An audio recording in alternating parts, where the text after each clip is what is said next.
and welcome to my channel. Thanks so much for stopping on by. I'm excited to start this journey and I'm thankful for you joining me. One of my favorite games is Harvest Moon Animal Parade. However, it can only be played on the Wii and Nintendo doesn't ever plan on porting it to newer consoles, so I'm stuck on the search for a cozy game that closely resembles Animal Parade. Come, join me on my adventure as I look for the perfect cozy game that fits my 3 requirements. 1. Romance and marriage. Added bonus that we can have children.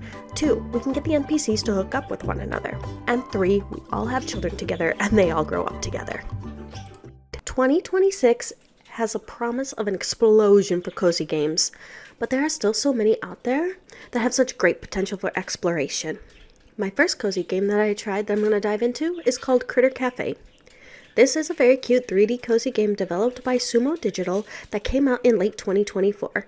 The premise is simple enough. You open a cafe, you serve customers with quick mini games, and you rescue critters that eventually join your cafe. The gameplay ranges from quick-time events, exploration of 3 different locations, relationship building, and puzzle solving, plus some great customization options for your cafe itself. The more you play and upgrade your relationship with the critters, the more options you unlock, so having a color-coded theme for your cafe is easy to create. There are 2 ways to level up your relationship with your critters. One is to open your cafe and have the critters hop around you while you serve treats to the customers. The other is to host parties where specific furniture, activities, and critters are requested. One thing I didn't realize when playing is that there's no specific amount of customers you need to serve, so I was stressing that I didn't get everyone in the allotted time, but that's okay. This is supposed to be a relaxing game. Obviously, the more customers you serve, the higher a success score you will receive. I liked the cake cutting minigame best, but the pouring minigame ended up being my least favorite. But to each their own, maybe you might enjoy it more. When it comes time to gain new critters, you set out to a specific location and open a portal.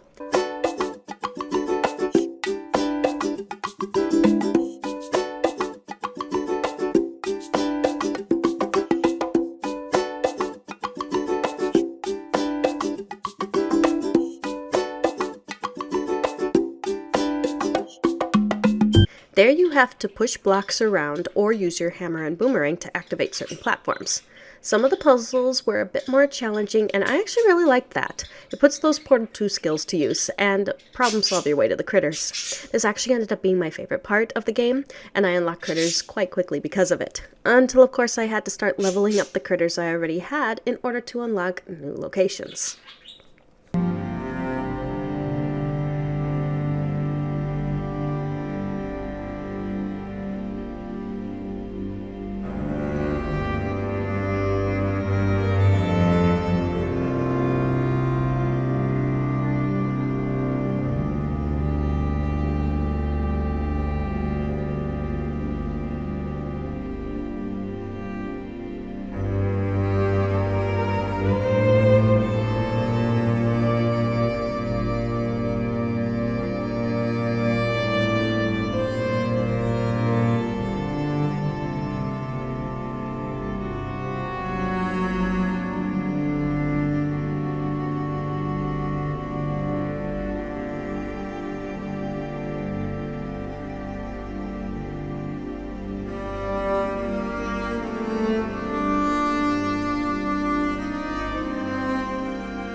One tip I suggest is to change your critters' colors to the 5th option once you max them out on friendship. Otherwise, you could forget who you already had maxed out near the end game, as when you are doing your cafe/party tasks, it doesn't indicate who is maxed out on the selection screen.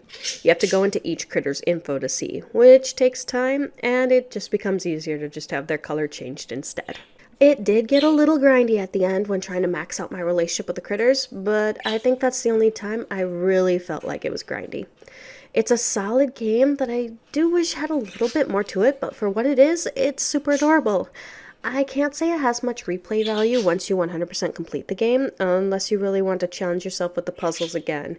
Or maybe this time you want to turn your cafe green instead of pink, but you could still probably do that in your other save.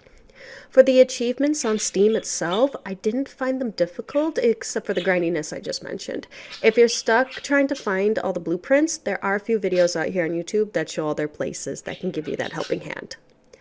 So let's review and see, does it fulfill any of my 3 requirements? Well, unfortunately, no, it doesn't fulfill any of them. One, there's no romance in this game. It's just you and these critters. And two, the NPCs don't even have names, and they're just there to generate business for you. So, of course, three, there are no kids. But since there are no kids, there's no growing up together and creating that sense of community. But you know what? That's okay. For a game like this and what it accomplishes, it actually doesn't need that. It's supposed to be you and your whimsical cafe full of fluffy creatures, so I still definitely recommend it. And yeah, definitely go out and give it a try. Thanks so much for watching. Make sure to like, comment, and or subscribe, and I can't wait to see you in my next video. Bye!